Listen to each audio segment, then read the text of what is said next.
അങ്ങനെ എല്ലാവരും ഭയങ്കര ഹാപ്പി ആയിട്ട് കേക്കൊക്കെ കട്ട് ചെയ്തതിന് ശേഷം ഞങ്ങൾ ഓണപരിപാടികൾ സ്റ്റാർട്ട് ചെയ്തിട്ടോ. അപ്പോൾ അതിന് മുന്നേ ഒരു കാര്യം പറയാം. അപ്പോൾ ഞാൻ ഓണത്തിന് എടുത്തിരിക്കുന്നത് ധാവണി സെറ്റ് ആട്ടോ, ഈ ഒരു കളർ അതിന് സെയിം കളർ ആട്ടോ അബിക്കും. അപ്പോൾ ഞങ്ങൾ മാച്ചിങ് ആയിട്ടാട്ടോ ഡ്രസ്സ് ഇട്ടത് ഇപ്രാവശ്യം.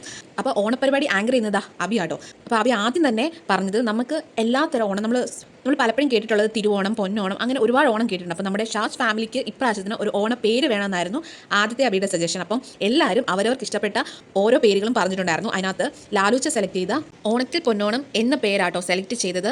നമ്മുടെ ഷാജ് ഫാമിലിയിലെ വാനമ്പാടിയായ നിഷാൻറ്റിയുടെ പാട്ടോട് കൂടിയാട്ടോ എപ്പോഴും പ്രോഗ്രാംസ് ഒക്കെ സ്റ്റാർട്ട് ചെയ്യുന്നത്. അപ്പോൾ ഇപ്രാവശ്യം അത് മുടങ്ങിയില്ല, നിഷാൻറ്റിയുടെ പാട്ടോട് കൂടിയാണ് സ്റ്റാർട്ട് ചെയ്തത്. അപ്പോൾ നിഷാൻറ്റി ഇതാ പാട്ടൊക്കെ പാടിയിട്ടുണ്ട്.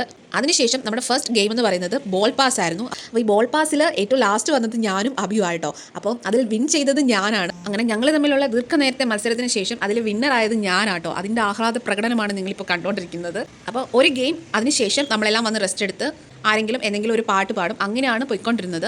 അപ്പോൾ ഒരു ഗെയിം കഴിഞ്ഞ് അടുത്തത് പാട്ടാണ്. അപ്പോൾ അടുത്തതായിട്ട് പാടിയത് അച്ഛനാട്ടോ. അച്ഛൻ പാട്ടിൻ്റെ ആളാണ്. അച്ഛൻ എവിടെ ഫംഗ്ഷൻ ഉണ്ടെങ്കിലും എവിടെ പോയാലും ടൂർ പോയാലും ഒരു പാട്ട് നിർബന്ധമാണ്, മസ്റ്റാണ്. അപ്പോൾ അച്ഛനാണ് അടുത്തത് പാടിയത്. അച്ഛന് നല്ല അടിപൊളിയായിട്ട് പാടി കേട്ടോ. അപ്പോൾ നെക്സ്റ്റ് ഗെയിം എന്ന് പറയുന്നത് നമ്മളെല്ലാം കണ്ടിട്ടുണ്ട്, കപ്പിൾസ് ഗെയിം ആട്ടോ. അപ്പോൾ ഒരാൾ ഫ്രണ്ടിൽ നിന്ന് അവരുടെ ഒരു പേപ്പറും പേനയും കൊടുത്ത് ബാക്കിൽ നിന്ന് ഒരു പടം വരയ്ക്കുന്ന അതേത് പടമാണെന്ന് ഫ്രണ്ടിൽ നിൽക്കുന്നവർ ഐഡൻറ്റിഫൈ ചെയ്ത് വരയ്ക്കുക. അതായിരുന്നു കേട്ടോ ഗെയിം. അപ്പോൾ എല്ലാവർക്കും അറിയാവുന്ന ഒരു ഗെയിം അല്ലേ. പക്ഷേ നമ്മുടെ അച്ഛനമ്മമാർക്ക് ആ ഗെയിമിനെ പറ്റി ABCD അറിയാത്തതുകൊണ്ട് തന്നെ ആ ഗെയിം ജസ്റ്റ് ഒന്ന് ഫ്ലോപ്പായി പോയി. പക്ഷേ ഈ ഗെയിം ഫ്ലോപ്പാവാൻ സമ്മതിക്കില്ല എന്ന് പറഞ്ഞിട്ട് അനുമിച്ച ശീലാമ അങ്ങോട്ട് കടന്നു വന്നൊരു 2 മിനിറ്റ് കഴിഞ്ഞപ്പോഴാണ് ഞങ്ങൾക്ക് മനസ്സിലായത് രണ്ടുപേരും കൂടെ കള്ളക്കളിയാണ് കളിക്കുന്നത്, രണ്ടുപേരുടെ പറഞ്ഞു വെച്ചിട്ടാണ് വന്ന് കളിക്കുന്നതെന്ന് എല്ലാവർക്കും മനസ്സിലായി. ആ ഗെയിം അവിടെ നടന്നുകൊണ്ടിരുന്നപ്പോൾ ദാ ബിനിച്ചേട്ടനും ഫാമിലിയൊക്കെ വന്നിട്ടുണ്ടായിരുന്നു. ബിനിച്ചേട്ടൻ എന്ന് പറയുന്നത് അനുച്ചയുടെ ഏറ്റവും അടുത്ത ഒരു ഫ്രണ്ടാണ്, നമ്മുടെ ഫാമിലി പോലെ തന്നെയാണ്. അപ്പോൾ അവർ വന്നിട്ടുണ്ടായിരുന്നു ആ സമയമായപ്പോഴത്തേക്ക്. അങ്ങനെ പിന്നെ അവരെ ഇൻവൈറ്റ് ചെയ്തു, അവരെ ഇൻട്രൊഡ്യൂസ് ചെയ്തു.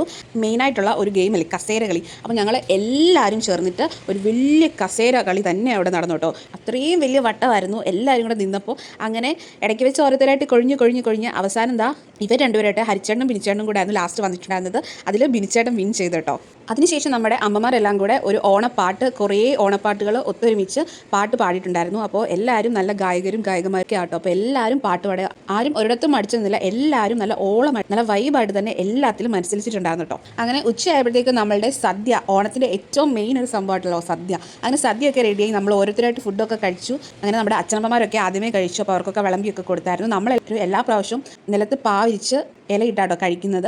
അങ്ങനെ ഞങ്ങളെല്ലാം കൂടെ അവർക്കെല്ലാം ഫുഡൊക്കെ കൊടുത്തു കഴിഞ്ഞിട്ട് ഒരുമിച്ച് ഇരുന്ന് ഫുഡൊക്കെ കഴിച്ചു. ശേഷമായിരുന്നു നമ്മളുടെ മെയിൻ മത്സരങ്ങൾ ഉണ്ടായിരുന്നത്. അതെന്തൊക്കെയാണെന്ന് അറിയണമെങ്കിൽ നിങ്ങൾക്ക് കുറച്ചുകൂടെ വെയിറ്റ് ആണ്.